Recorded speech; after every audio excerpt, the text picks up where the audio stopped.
جو بھی معاشرہ ہو، جو بھی تہذیب ہو، ہر تہذیب کے کچھ اقدار ہوتے ہیں. قدر سمجھتے ہیں؟ اقدار، اس کو انگلش میں کہتے ہیں ویلیوز، کور ویلیوز. ہر تہذیب کے، ہر کلچر کے، ہر سوسائٹی کے، ہر کمیونٹی کے کچھ کور ویلیوز ہوتے ہیں، ہر ادارے کے کچھ کور ویلیوز ہوتے ہیں. تو اسلام کے بھی کور ویلیوز ہیں، اسلام کے بھی کچھ اقدار ہیں، اور ان قدروں میں ایک قدر ہے بہت بنیادی، وہ ہے حیا. مطلب معاشرے کے اندر، اسلامی معاشرے کے اندر، مسلم معاشرے کے اندر حیا کا تصور بہت گہرا ہے. مطلب لفظ حیا یہ کوئی اجنبی لفظ نہیں ہے اسلامی معاشرے میں، ایک جانا پہچانا لفظ ہے.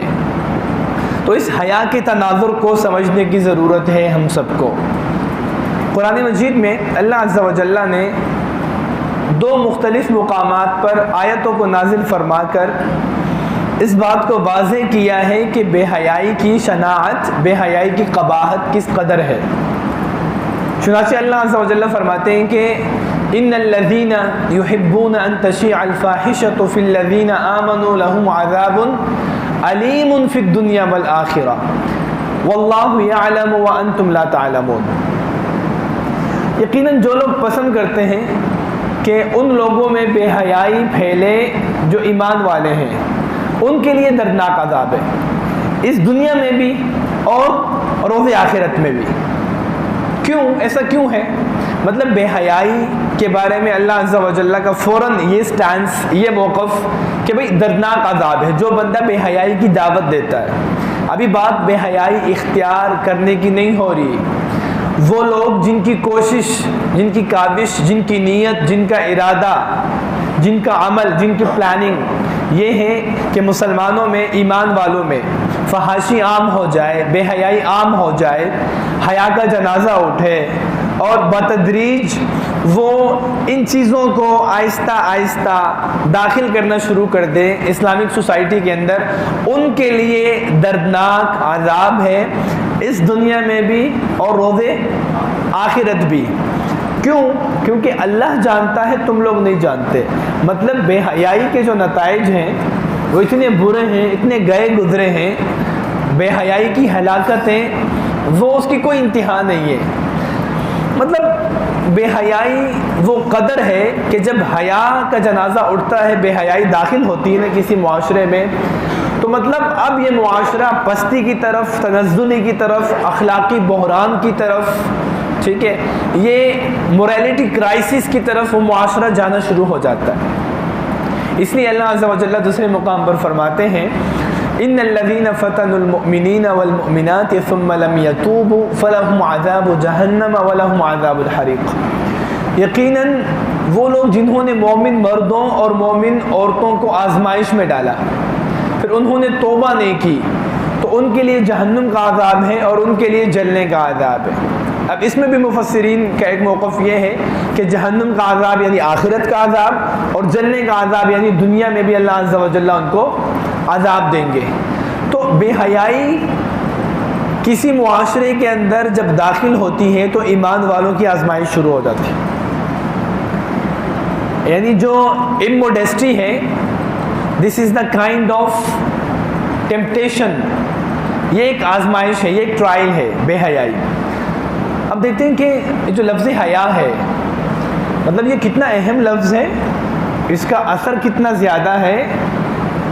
اس لفظ کو سمجھنے کی ضرورت ہے کہ حیا ہوتی کیا چیز ہے بیسیکلی. مطلب اگر ہمارے اندر حیا ہونی چاہیے تو ایکچولی حیا کی تعریف علماء نے کیا کی؟ عربی زبان کے اس لفظ کے اندر پورا کا پورا تصور، پوری کی پوری تصویر موجود ہے. اردو میں حیا کہتے ہیں سنجیدگی کو، متانت، شرم، یہ حیا ہے. اور شرعی طور پر اصطلاح میں اس کی تعریف امام راغب اصفہانی رحمہ اللہ وہ کہتے ہیں کہ حیا ایک ایسی کوالٹی ہے، ایک ایسا وصف ہے کہ جس کی وجہ سے انسان جب برائی کرتا ہے تو دل میں تنگی محسوس کرتا ہے.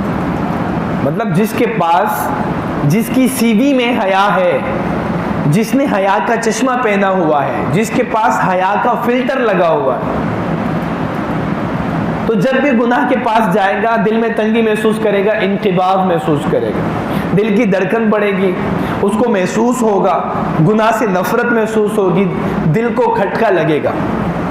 یہ دیکھیں حیا مطلب اس کی قدر و قیمت دیکھیں، اس کی کوالٹی دیکھیں، اس کا اثر دیکھیں۔ اور امام ابن حجر رحمۃ اللہ علیہ ان کے نزدیک حیا ایک ایسی صفت ہے، ایک ایسا خلق ہے، ایک ایسا کریکٹر ہے کہ جو انسان کو نیکی کرنے اور برائی نہ کرنے، برائی سے روکنے پر آمادہ کرتی ہے، ابھارتی ہے، موٹیویٹ کرتی ہے، انکریج کرتی ہے، ترغیب دیتی ہے، سراہتی ہے، اپریشیٹ کرتی ہے، اس کو فیسیلیٹیٹ کرتی ہے، اس کو کھڑا کرتی ہے نیکی کرنے کے لیے، اس کو روکتی ہے برائی سے۔ اسی طرح نفس کا کسی کام کے کرنے میں، یعنی گناہ کے کام کے کرنے میں تنگی محسوس کرنا، ملامت کرنا یا سزا کے ڈر سے اس کام سے رک جانا، یہ حیا ہے۔ مطلب دیکھیں کتنا زبردست ہے نا کہ ہم لوگ، میں آپ لوگوں کو سمجھانے کے لیے، آج کل ذرا ٹیکنالوجی کا دور چل رہا ہے تو مجھے سمجھانے میں بڑی آسانی ہوتی ہے کہ جب ہم اپنے کمپیوٹر میں یا موبائل سے، موبائل استعمال کرتے ہیں، کمپیوٹر استعمال کرتے ہیں، تو ایک اینٹی وائرس ہم لوگ اس میں ڈال دیتے ہیں، یا سیٹنگ میں جا کے ہم پرائیویسی کی سیٹنگ میں جا کر کچھ فلٹرز لگاتے ہیں۔ مختلف فلٹرز ہوتے ہیں، کچھ فلٹرز ایسے ہوتے ہیں جو ہماری ہسٹری ڈیلیٹ کر رہے ہوتے ہیں، کچھ ایسے فلٹرز ہو رہے ہوتے ہیں کہ جو وائرس نہیں آنے دیتے۔ تو حیا از سچ اے فلٹر، یہ ہمارے لیے ایک فلٹر ہے کہ جو ہمیں گناہ کے کاموں سے روکنے میں مدد دیتا ہے۔ تو کرنا کیا ہے؟ کیا یہ حیا انسٹال کرنا پڑے گا یا یہ پہلے سے موجود ہے؟ بہت اہم سوال ہے۔ یہ حیا پہلے سے موجود ہے، اس کو انسٹال نہیں کرنا پڑے گا، لیکن اس کو اپ ڈیٹ کرنا پڑے گا۔ اپ ڈیٹ نہیں ہو رہا، اسلامی معاشرے کے اندر حیا کو پوز کیا ہوا، روکا ہوا، اپ ڈیٹ نہیں ہو رہا۔ اس کے مقابلے میں بے حیائی اپ ڈیٹ ہو رہی ہے، فحاشی اپ ڈیٹ ہو رہی ہے، بالی ووڈ کے ذریعے، بڑے بڑے ٹی وی شوز کے ذریعے، اور فتنوں کی ماں ہم ٹی وی، جو ہم ٹی وی کا چینل ہے جس میں ہر قسم کی بے حیائی کے ڈرامے ڈال رہے ہیں۔ مطلب فل ٹائم بچوں کی تربیت کون کر رہا ہے؟ ہم ٹی وی والے کر رہے ہیں، کہ جن کو تمیز ہی نہیں ہے کہ عورت کا کیا مقام ہے، عورت کی کیا عزت ہے، جس نے رشتوں کو مشکوک سا بنا دیا ہے، ایک الجھن سے پیدا کر دی، ایک کنفیوژن کریٹ کر دی ہے۔ تو اس کے اندر یہ ساری چیزیں مکس اپ ہو جاتی ہیں۔ ابھی دیکھیں لفظ حیا ایک ایسا لفظ ہے کہ اللہ عز و جل نے اپنے لیے استعمال کیا ہے، بلکہ اللہ کے نبی صلی اللہ علیہ وسلم نے، ایک حدیث ہے، امام ابن ماجہ نے بھی اس حدیث کو روایت کیا ہے، دیگر سنن کی کتاب ابو داؤد میں، ترمذی میں موجود ہے۔ سلمان فارسی رضی اللہ عنہ وہ روایت کرتے ہیں کہ اللہ کے نبی صلی اللہ علیہ وسلم نے فرمایا، ان ربکم حیی کریم، فرمایا لوگوں تمہارا جو رب ہے وہ حیا کرنے والا اور سخی ہے، خرچ کرنے والا، عطا کرنے والا ہے۔ کریم مطلب عطا کرنے والا، جواد ہے، سخاوت والی ذات ہے۔ پھر فرمایا یستحیی من عبدہ اذا رفع یدیہ الیہ ان یردہما صفرا، وہ اللہ اس وقت اپنے بندے سے حیا کرتا ہے جب بندہ اپنے دونوں ہاتھوں کو دعا کے لیے جوڑ کر آسمان کی طرف اٹھاتا ہے، وہ اللہ حیا کرتا ہے کہ میرا یہ بندہ خالی ہاتھ واپس لوٹائے، مجھے حیا آتی ہے، مطلب اس نے دعا کی ہے، میں اس کی دعا کو ضرور قبول کروں گا، اس اللہ کو حیا آتی ہے۔ اسی طرح اللہ کے نبی صلی اللہ علیہ وسلم نے فرمایا، الا استحیی من رجل تستحیی منہ الملائکۃ، صحابہ سے کہا، معروف قصہ ہے نا وہ واقعہ کہ جب ابو بکر صدیق بیٹھے ہوئے تھے اللہ کے نبی علیہ الصلوۃ والسلام کے پاس، عمر فاروق بھی چلے گئے، تو عثمان رضی اللہ عنہ جب چلے گئے تو نبی صلی اللہ علیہ وسلم نے نا اپنی حالت، اپنی پوزیشن چینج کر دی، لیٹے ہوئے تھے بیٹھ گئے، آپ کا گھٹنا نظر آ رہا تھا، آپ کی ران نظر آ رہی تھی، تو آپ نے اس کو ڈھک لیا۔ پھر اس کی وجہ بتائی کہ دیکھیں عثمان رضی اللہ عنہ کے اندر جو سینس آف موڈیسٹی ہے نا وہ دوسروں کے مقابلے میں بہت زیادہ ہے. تو مطلب جب وہ آئیں گے مجھے اس حال میں دیں گے کہیں تو ان سے بات نہیں کی جائے گی, مطلب وہ مجھ سے نظریں نہیں ملا پائیں گے, بات نہیں کی جائے گی. کچھ لوگ کے اندر ہوتی ہے حیا, یہ فطری چیز ہے. مطلب نبی صلی اللہ علیہ وسلم کی یہ حدیث میں بیان کروں گا تو بات کلیئر ہو جائے گی. فرمایا کہ ان اللہ قسم بینکم ارزاقکم اخلاقکم کما قسم بینکم ارزاقکم. جس طرح اللہ تعالیٰ نے ہمارے درمیان رزق تقسیم کیا ہے, کسی کے پاس زیادہ پیسہ ہے, کسی کے پاس درمیانی ہے, کسی کے پاس کم ہے, ٹھیک ہے. یہ ہم سب اس چیز کو یعنی معاشی طور پر طبقات ہیں. اسی طرح اللہ عز و جل نے تمہارے درمیان اخلاق کو تقسیم کیا ہے. کسی کے اندر مہمان نوازی زیادہ ہے, کسی میں سخاوت زیادہ ہے, کسی کے اندر بیمار پرسی کرنے کی جو ایک صفت ہے بہت زیادہ ہے. اسی طرح کسی کے اندر حیا زیادہ ہے. یہ مختلف کوالٹیز اللہ تعالیٰ نے تقسیم کی ہیں. مطلب اللہ تعالیٰ نے جس طرح معاشی طور پر دنیاوی طور پر کسی کو رزق زیادہ دیا ہے تو کسی کو صحت عطا کی ہے, کسی کو اللہ تعالیٰ نے اولاد دے دی, کسی کو ایجوکیشن دے دی, کسی کو علم دیا. مختلف کیٹیگریز ہیں تو اللہ تعالیٰ کی تقسیم ہے. اس طرح اللہ عز و جل نے جو اخلاق ہیں, کوالٹیز ہیں, صفات ہیں, مختلف لوگوں میں ہوتی ہیں. کچھ کے اندر زیادہ ہوتی ہے کوئی سی صفت, کچھ کے اندر کوئی سی کم ہوتی ہے. لیکن خوشخبری یہ ہے کہ ان میں سے کسی بھی صفت کو آپ بڑھا سکتے ہیں. اگر میں چاہتا ہوں کہ میں اپنی صفت حیا کو بڑھا لوں تو بڑھائی جا سکتی ہے. اس کے بارے میں آپ کو پڑھنا پڑتا ہے کہ کیسے بڑھے گی یہ. اچھا جی, تو اللہ کے نبی صلی اللہ علیہ وسلم نے فرمایا کہ اے ابو بکر صدیق, اے عمر فاروق, کیا میں حیا نہ کروں اس شخص سے, یعنی عفان کے بیٹے عثمان سے حیا نہ کروں جس عثمان سے اللہ کے فرشتے حیا کرتے ہیں. تو پتہ چلا کہ فرشتے بھی حیا کرتے ہیں. کب کب کرتے ہیں فرشتے حیا؟ جب ہم واش روم جاتے ہیں نا تو ہمارے یہ فرشتے الگ ہو جاتے ہیں. ڈو یو نو, پتہ آپ لوگوں کو؟ جب انسان ایک مرد رات کو اپنے بستر پر جاتا ہے تو مخصوص وقت میں فرشتے سائڈ پہ ہو جاتے ہیں, حیا کرتے ہیں, ان کو حیا آتی ہے. تو فرشتے بھی حیا کرتے ہیں, مطلب اللہ بھی حیا کرتا ہے, فرشتے بھی حیا کرتے ہیں. اسی طرح نبی صلی اللہ علیہ وسلم کے بارے میں صحابی کہتے ہیں کہ کان النبی صلی اللہ علیہ وسلم اشد حیاء من العذراء فی خدرها. اللہ کے نبی صلی اللہ علیہ وسلم پردہ نشین دوشیزہ سے بھی زیادہ شرمیلے اور حیادار تھے.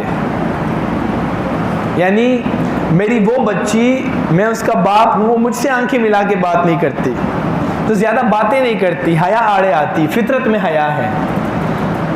اللہ کے نبی صلی اللہ علیہ وسلم اس بچی سے بھی, اس لڑکی سے بھی جو کماری ہے, وہ باپردہ بچی ہماری, بہن ہماری, جو بات نہیں کرتی, جو شرماتی ہے ہر بات پہ, اللہ کے نبی صلی اللہ علیہ وسلم حیا میں ان کا معیار اس لڑکی سے بھی زیادہ ہے.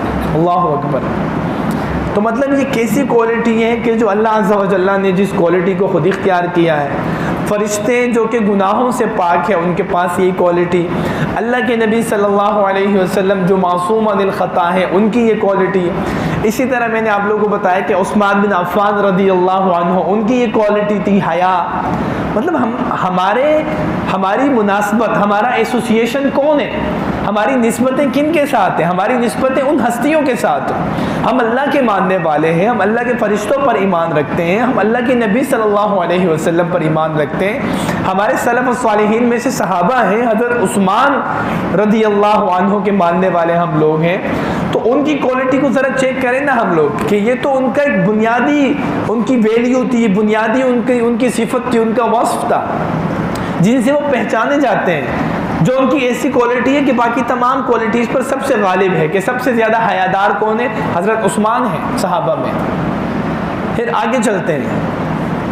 قرآن مجید میں اللہ عز و جل فرماتے ہیں کہ جب شیطان نے سیدنا آدم اور سیدہ حوا علیہم السلام کو ورغلایا, انہوں نے درخت کا پھل کھا لیا, تو نتیجے میں کیا ہوا؟ بے لباس ہو گئے, ان کے کپڑے غائب ہو گئے. تو کیا ہوا اس وقت؟ اللہ تعالیٰ فرماتے ہیں وَطَفِقَا يَخْصِفَانِ عَلَيْهِمَا مِنْ وَرَقِ الْجَنَّةِ. اب اب اللہ عز و جل نے ان کو کچھ نہیں سمجھایا، ان کا سافٹ ویئر ہی ایسے انسٹال ہوا تھا کہ جیسے ہی کپڑے غائب ہوئے، حالانکہ میاں بیوی ہیں، ان کو دیکھنے والا اور کوئی نہیں ہے انسانوں میں سے، اس کے باوجود جلدی جلدی جنت کے درختوں میں سے پتے توڑ توڑ کر اپنے جسم پر چپکائے جا رہے ہیں، حیا کا یہ تقاضا ہے۔ یعنی میرے والد اور میری والدہ حضرت آدم ہمارے والد ہیں، اور اماں حوا، بی بی حوا ہماری والدہ ہیں، ان کی فطرت میں حیا تھی، ان کی فطرت میں۔ تو آج بھی کوئی بھی شریف انسان بے لباس ہونا پسند نہیں کرتا، اور نہ ہی کوئی بدماش غنڈہ قسم کا آدمی ہوگا نا، غنڈہ جو لوگوں کو تکلیف دیتا ہوگا، چوریاں کرتا ہوگا، ڈاکے ڈالتا ہوگا، وہ بھی یہ پسند نہیں کرتا کہ اس کا کوئی جسم دیکھے، کیونکہ حیا موجود ہے، حیا فطرت کا حصہ ہے۔ وہ ایک واقعہ ہے نا، ابھی شیخ عبدالرحیم نے قرآن مجید کی نماز کی دوسری رکعت میں سورۃ القصص کی کچھ آیتیں پڑھی، وہ دعا کی کہ رب انی لما انزلت الی من خیر فقیر۔ اس کے بعد پھر یہ آیتیں شروع ہو جاتی ہیں کہ ان دو بہنوں میں سے وَفَجَاءَتْهُ إِحْدَاهُمَا تَمْشِي عَلَى اسْتِحْيَاءٍ، جب وہ دونوں بہنیں واپس گئی ہیں اور اپنے ابا کو بتایا کہ ایک اجنبی نوجوان آیا تھا، انہوں نے ہماری مدد کی، تو ان کے ابو نے ان کے پاس بھیجا کہ یہ مدین کا کوئی شخص نہیں ہے، جا کے اس کو لے کر آؤ، میں بھی دیکھوں شاید کوئی اجنبی ہو، ہم اس کے کام آ سکیں۔ تو ان میں سے ایک خاتون حیا کا پیکر بن کے پوری شرم و حیا کے ساتھ چلتے ہوئے سیدنا موسیٰ علیہ السلام کے پاس کھڑے ہو کے کہتی ہے کہ اے موسیٰ، ابو نے تمہیں بلایا ہے، ان ابی یدعوک لیجزیک ما سقیت لنا، کہ جو آپ نے ہماری خدمت کی، ہمیں سروس دی، ہمارے لیے ہمارے جانوروں کے لیے پانی نکال کے پیش کیا، تو ابو نے تمہیں بلایا ہے تاکہ تمہیں تمہاری سروس کا تمہیں چارجز دیں، تمہیں پے کرے، تمہیں پیسے دیں، اجرت دیں، تمہیں مزدوری تمہیں دیں۔ اب قرآن مجید ایک ایسی کتاب ہے کہ جو جامع ہے، جس میں ایک نقطہ اضافی نہیں ہے، جس میں ایک نقطہ کم نہیں ہے، جس میں ایک نقطہ اپنی جگہ سے ہٹ کر کسی دوسرے جگہ پر نہیں ہے۔ ہم سب کا تو یہ عقیدہ ہے۔ تو اس ایک لڑکی کا ذکر کر کے قرآن مجید نے اہل مدین کی پورے تہذیب کی حیا کی گواہی دی ہے کہ اس کلچر میں بھی حیا موجود تھی، مسلم معاشرہ تھا، حیا کا تصور موجود تھا۔ نبی صلی اللہ علیہ وسلم کی حدیث ہے کل مولود یولد علی الفطرہ، حضرت آدم اور حضرت حوا دونوں میں حیا موجود تھی، تو آدم اور حوا کا ہر بچہ فطرت پر پیدا ہوتا ہے، تو مطلب ہمارے اندر، ہمارے ہر بچے کے اندر حیا پائی جاتی ہے، مطلب سافٹ ویئر انسٹال ہوتا ہے، اپڈیٹ نہیں کر رہے، روکا ہوا ہے، کچھ اور اپڈیٹ کیا جا رہا ہے، معاشرہ کچھ اور سی، معاشرے کے اندر کچھ خارجی قوتیں ایسی داخل ہو گئی ہیں، پولیٹیکلی، تنظیموں کے ذریعے، این جی اوز کے ذریعے، ٹی وی پروگرامز کے ذریعے، ڈراموں کے ذریعے، بالی ووڈ موویز کے ذریعے، پتہ نہیں کون کون سا ایجنڈا مسلط کیا جا رہا ہے اور ہمارے نوجوانوں کے ذہن کو خراب کیا جا رہا ہے۔ ان کو واپس اپنی جگہ پر لانے کی ضرورت ہے۔ اب اللہ کے نبی صلی اللہ علیہ وسلم نے اس لفظ حیا کے بارے میں، یا جو حیا کی جو کوالٹی ہے، اس کے بارے میں کچھ ارشادات، کچھ فرامین ارشاد فرمائے ہیں۔ آپ صلی اللہ علیہ وسلم نے فرمایا الایمان بضع و سبعون او بضع و ستون شعبۃ، صحیح بخاری اور صحیح مسلم کی روایت ہے کہ فرمایا کہ ایمان کے 60 سے زیادہ یا 70 سے زیادہ شاخیں ہیں، حصے ہیں۔ فرمایا فَأَفْضَلُهَا لَا إِلَهَ إِلَّا اللَّهِ، ایمان کا سب سے ٹاپ آف دا لسٹ جو کوالٹی ہے وہ کون سی ہے؟ کلمہ لا الہ الا اللہ، لا الہ الا اللہ کا اقرار کرنا۔ پھر فرمایا وَأَدْنَاهَا إِمَاطَةُ الْأَذَى عَنِ الطَّرِيقِ، اور ایمان کا جو سب سے نچلا تقاضا ہے، باٹم آف دا لسٹ، وہ کیا ہے؟ رستے سے تکلیف دہ چیز کو ہٹا دینا۔ مطلب اہل علم لکھتے ہیں کہ اگر کوئی شخص رستے سے تکلیف دہ چیز کو نہیں ہٹاتا تو وہ ایمان کے آخری درجے سے بھی نیچے جانے کی کوشش کر رہا ہے پھر۔ اور ہمارے ہاں کیا ہو رہا ہے اس ٹائم؟ جس علاقے میں رہتا ہوں، بلال کالونی، گلزار کالونی، ایف کالونی، ڈوبا ہوا ہے سارا کا سارا۔ مجھے نہیں پتا کہ وہ جو سیوریج سسٹم ہے، یہاں بھی آپ کے علاقے بھی کچھ بڑے عجیب سے ہو رہے ہیں، مجھے نہیں پتا کہ اس کے پیچھے کوئی سیاسی وجوہات ہیں، پولیٹیکل کازز ہیں، یا کوئی بھی وجہ ہے. مطلب اگر جن کے پاس اختیار ہے، جن کا کام یہی ہے، جن کو ووٹ اس چیز کے لیے دیا جاتا ہے، یا جو کر سکتے ہیں، اگر وہ نہیں کر رہے تو یہ بہت بڑا سوال ان پر اٹھتا ہے کہ ایمان کا سب سے نچلا درجہ یہ تھا کہ رستے سے تکلیف دہ چیز کو ہٹایا جاتا، کانٹے کو ہٹایا جاتا، پتھر کو ہٹایا جاتا، ٹوٹی ہوئی شیشے کی بوتل کو ہٹایا جاتا، چہ جائے کہ پورا کا پورا سسٹم ہی خراب ہے سیوریج کا، چہ جائے کہ محلے کے اندر کوڑا کرکٹ کا ہم یہ کہہ سکتے ہیں کہ ٹھیک ٹھاک ایک پوری کی پوری کالونی کے اندر ایک کچرے کی کالونی کھول دی ہے، نالے کھلے ہوئے ہیں، اور جو کوڑا کرکٹ ہے وہ انتہائی درجے کا بدبودار، تکلیف دہ، نقصان دہ، اسی محلے میں ہم رہ رہے ہوتے ہیں اور کوئی آپشن ہی نہیں ہے. اور حالانکہ صفائی کو اسلام نے کتنا پسند کیا ہے، لیکن اس کے بارے میں مطلب ہم یوز ٹو ہو جاتے ہیں، عادی ہو جاتے ہیں کہ چلو ٹھیک ہے یار، یہاں سے تیزی سے گزر جاؤ، یہاں بدبو آتی ہے. مطلب اس بدبو کو ختم کرنے کے بارے میں کبھی ہم نہیں سوچتے. بہت تکلیف ہوتی ہے، کم از کم یہ والی جو جگہ ہے نا بہت تکلیف دیتی ہے. میں نے تو راستہ چینج کر دیا، میں یہاں سے آتا ہوں پیچھے سے. اللہ تعالیٰ سب پر رحم فرمائے. پھر فرمایا والحیاء شعبۃ من الایمان، اوپر نیچے پھر درمیان کا ایک بتایا کہ والحیاء، اور حیا ایمان کا بنیادی شعبہ ہے. مطلب حیا کا تعلق ایمان کے ساتھ ہے. اللہ کے نبی صلی اللہ علیہ وسلم نے فرمایا کہ حیا کا نتیجہ خیر کے سوا کچھ نہیں ہے. آپ صلی اللہ علیہ وسلم نے فرمایا کہ حیا بذات خود پوری کی پوری بھلائی ہے. آپ صلی اللہ علیہ وسلم نے فرمایا حیا ایمان کا جز ہے، اور ایمان جنت کی طرف لے کے جاتا ہے. اور بے حیائی جفا ہے، بے وفائی ہے. اور جفا یعنی دل کی سختی، بے حیائی، یہ جہنم کا موجب بنتی ہے. آپ صلی اللہ علیہ وسلم نے فرمایا کہ حیا اور ایمان دونوں متوازی ہیں، دونوں ایک دوسرے کے لیے لازم اور ملزوم ہیں. حیا ہوگی تو ایمان ہوگا، حیا نہیں ہوگی مطلب ایمان نہیں ہوگا. جیسے روح اور جسم کا رشتہ ہے نا، اس طرح حیا اور ایمان کا رشتہ ہے. آپ صلی اللہ علیہ وسلم نے فرمایا ان مما ادرک الناس من کلام النبوۃ الاولى اذا لم تستحی فاصنع ما شئت.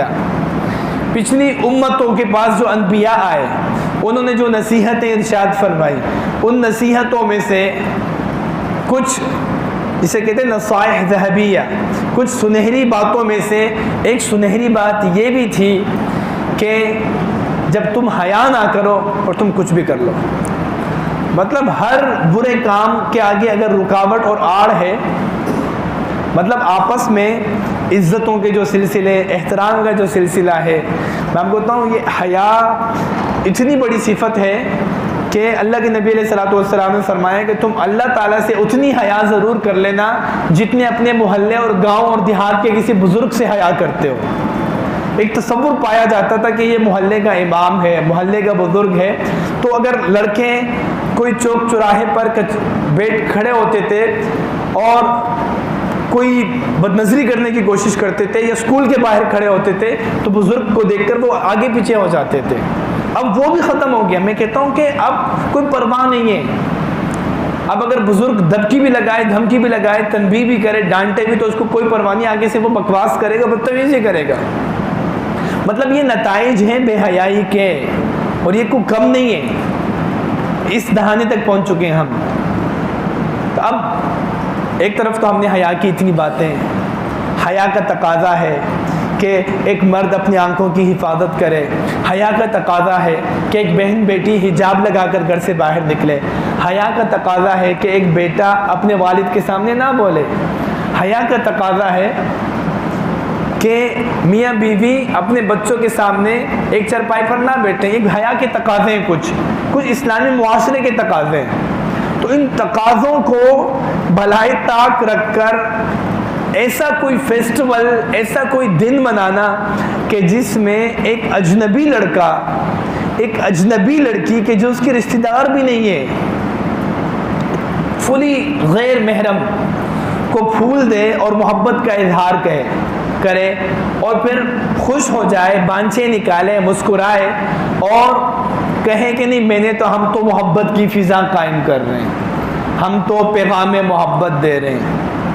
تو پہلے تو ہم آگے سے مولوی غصے میں آ کے کہتا تھا اپنی اماں کو پیغام محبت دے دو، اپنی بہن کو دے دو، تو وہ اب اس پر بھی راضی ہو، کہتے ٹھیک ہے جو بندہ کسی اور کو نہیں دینا چاہ رہا وہ تو یہ جو ویلنٹائن ڈے ہے 14 فروری تو کوئی بات نہیں، کیا ہوتا ہے جی یہ مولوی تو خواہ چیزوں کو حرام کر دیتے ہیں، ہم کیا کرتے ہیں ہم صرف پھول ہی تو دیتے ہیں یا لال رنگ کا دل ہی تو دے رہے ہوتے ہیں.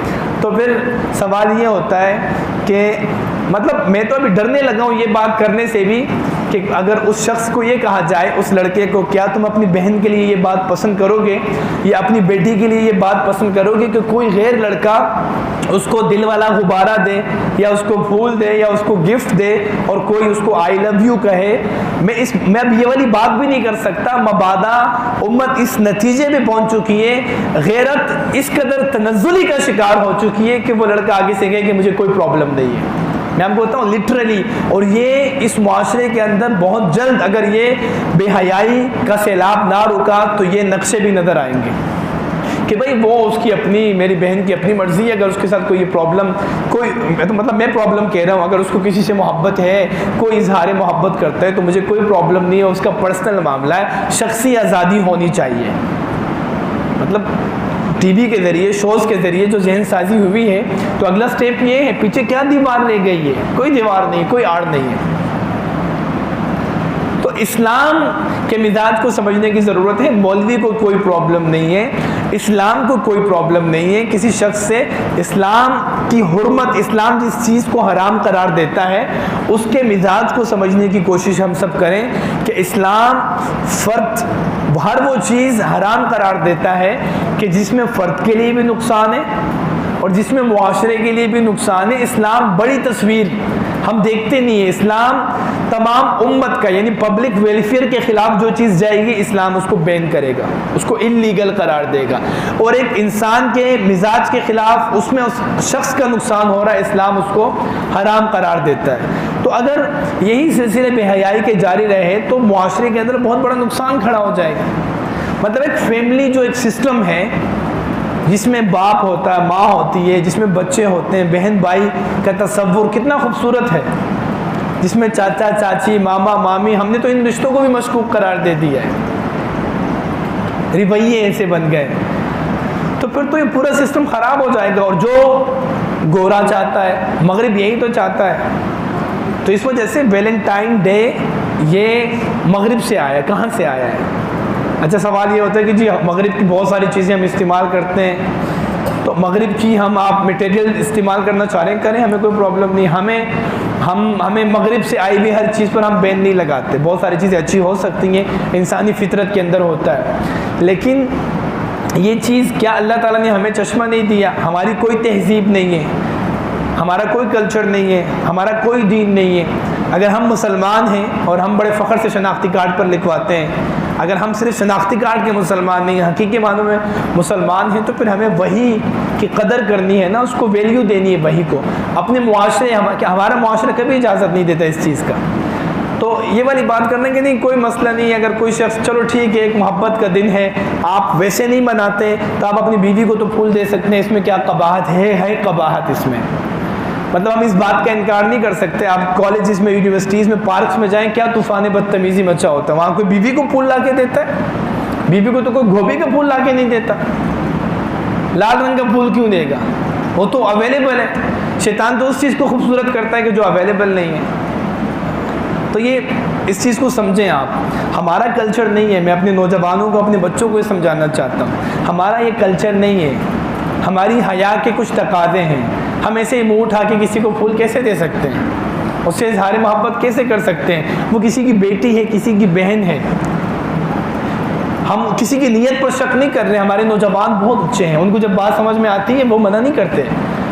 ہمارے نوجوانوں میں غیرت موجود ہے، بس تھوڑا سا نا ڈی ٹریک ہو گئے، پتہ نہیں چل رہا کہ حقیقت کیا ہے. ان کو بس صرف حقیقی آئینہ دکھانے کی ہم کوشش کرتے ہیں. تو یہ بنیادی بات ہے کہ حیا کا دامن ہم سب ہاتھ سے نہ جانے دیں. آخری بات یہ کہ مغرب کیا چاہتا ہے. مطلب مغرب سے مراد جو ایک ویسٹ کی تھاٹ ہے، ایک آئیڈیالوجی ہے نا مغرب کی، مطلب برطانیہ، مطلب امریکہ، مطلب یورپ کی جو کنٹریز ہیں، یورپ کیا چاہتا ہے، مغرب کیا چاہتا ہے، مغرب کی جو تھنکنگ ہے وہ کیا چاہتے ہیں، وہ عورت کو چیز بنانا چاہتے ہیں، سمپل سی بات ہے، وہ کہتے ہیں بس یہ چیز ہے، شے بنانا چاہتے ہیں، آبجیکٹ بنانا چاہتے ہیں، اس کے ذریعے پیسہ کمانا چاہتے ہیں، اس کی مارکیٹنگ کرنا چاہتے ہیں، اسے جانور بنانا چاہتے ہیں، ایسا جانور کہ جس تک کبھی بھی رسائی ممکن ہو، یعنی جو ہمیشہ اویلیبل رہے مرد کے لیے۔ مغرب یہی چاہتا ہے، اس لیے کیا ہوتا ہے کہ ہر کمرشل میں ایک سے زائد عورتوں کو ڈالا جا رہا ہے، اس کو بے لباس کیا جا رہا ہے بتدریج، تاکہ چیز بکے، یہ چاہ رہا ہے۔ مطلب مغرب کیا چاہتا ہے، مغرب چاہتا ہے کہ وہ عورت سے بہن ہونے کی لاج، بیٹی ہونے کا لاڈ، بیوی ہونے کا ناز اور ماں ہونے کا مان چھیننا چاہتا ہے۔ یہ مغرب کے، میں نے آپ کو ایک جملہ بتا دیا، مغرب یہ چاہ رہا ہے، سیدھی سی بات ہے۔ مغرب کی طرف سے سوال آتے ہیں وہاں سے کہ کیا عورت کی پردہ جو ہے وہ عورت کی ترقی میں رکاوٹ ہے، حجاب عورت کی ترقی میں رکاوٹ ہے۔ جب عورت حجاب پہنتی ہے تو اس کا کانفیڈنس ختم ہو جاتا ہے، اعتماد ختم ہو جاتا ہے، عورت پردے میں رہ کر تعلیم حاصل نہیں کر سکتی، عورت جو ہے نا پردے میں رہ کر معاشرے پہ اپنا اثر نہیں ڈال سکتی۔ جب یہ ساری باتیں وہ کرتے تھے تو اسی وقت ہماری بہن مسکان نے حجاب میں ایک ایسا نعرہ لگا دیا کہ پوری دنیا ہل گئی، اور سارے کے سارے جو غلط افکار تھے نا کہ عورت اثر نہیں ڈال سکتی، عورت نے ایسا اثر ڈالا ہے کہ بہت سارے مرد وہ اثر قائم کرنے میں ناکام رہے ہیں، اس بچی نے ایسا اثر ڈال دیا ہے۔ تو پتہ چلا کہ یہ ان کی ساری جو باتیں ہیں سازشیں ہیں، یہ سازشیں ہیں، کانسپیرنسی ہے، یہ اس کی کوئی حقیقت نہیں ہے۔ اچھا اب دیکھیں کہ ہم سب نے وہ ویڈیو دیکھی، اس پر جتنی بات کی جائے کم ہے، کہ اس طالبہ کو ہراساں کرنے کے لیے سینکڑوں گنڈوں نے اس کو گھیرا، آپ سب نے وہ ویڈیو دیکھی ہوگی، اور زعفرانی جھنڈے اور شالیں لے کر اس کو ہراساں کرنے لگے، ٹھیک ہے، یعنی اس کو ہیریس کرنے لگے، اس کو ڈرانے لگے، اس کے اوپر حملہ آور ہونے لگے، اور نعرے کیا لگ رہے تھے وہ آپ سب کو پتہ ہے، میں یہاں پر اپنے اس مسجد کے تقدس کو پامال نہیں کرنا چاہ رہا، میں وہ نعرہ نہیں لگانا چاہ رہا، نعرے کیا لگا ہے ہم سب کو پتہ ہے۔ اور یہ سب کچھ کیوں ہوا؟ مطلب حجاب کے مقابلے میں آپ نے کہا یہ کالج کا، یونیورسٹی کا رول ہے کہ یونیفارم چینج کیا جائے گا، تو اس کالج اور یونیورسٹی کے آپ رول کو لاگو کرنے کے لیے آپ کسی ہندو انتہا پسند جو مذہب کے پجاری اپنے مذہب کو فالو کر رہے ہیں، وہ زعفرانی شالیں اور وہ ان کے نعرے اس بات کی گواہی ہے کہ مسئلہ حجاب نہیں ہے، مسئلہ اسلام ہے۔ اصل پرابلم یہ ہے، سارا غصہ اس بات کا ہے۔ تو اس پورے سینیریو کو ہمیں سمجھنے کی ضرورت ہے۔ اور آخری سوال جس کے بعد میں انشاءاللہ اپنا موضوع کنکلیوڈ کر دوں گا، کہ پوری دنیا نے جو مسلم امت ہے اس نے ہماری اس بہن کو، ہماری اس بچی کو سراہا ہے اس کی جرت پر، اور واقعی آسان کام نہیں ہوتا کہ جہاں جان جانے کا خدشہ ہوتا ہے، جہاں آپ کو پتہ ہے کہ یہ جو بھیڑ جمع ہو جاتی ہے، نامعلوم افراد جب آتے ہیں سڑکوں پر تو پھر جانیں تلف ہو جاتی ہیں، جتنے لوگوں کو مارا جاتا ہے پھر اس کی کوئی بھی اس کا قصاص نہیں ہوتا۔ تو ان حالات میں اس بچی کا، اس ہماری بہن کا اس طرح جرأت مندانہ اقدام کرنا واقعی سلوٹ کے قابل ہے۔ لیکن سوال یہ ہے کہ کیا یہ کافی تھا؟ مطلب میں تو سوال پوچھتا ہوں کہ بہنوں تم نے مسکان سے کیا سیکھا؟ اس خاتون نے وہاں پر پردہ کر کے دکھایا جہاں اس کو اجازت نہیں ہے، اور ہم نے تو بائی چوائس اپنے دوپٹے اپنے سروں سے ہٹا لیے ہیں، ہمیں کوئی پوچھنے والا نہیں ہے۔ مطلب اسلام، اس ملک کو ہم نے حاصل کیا ہے اسلام کو فالو کرنے کے لیے۔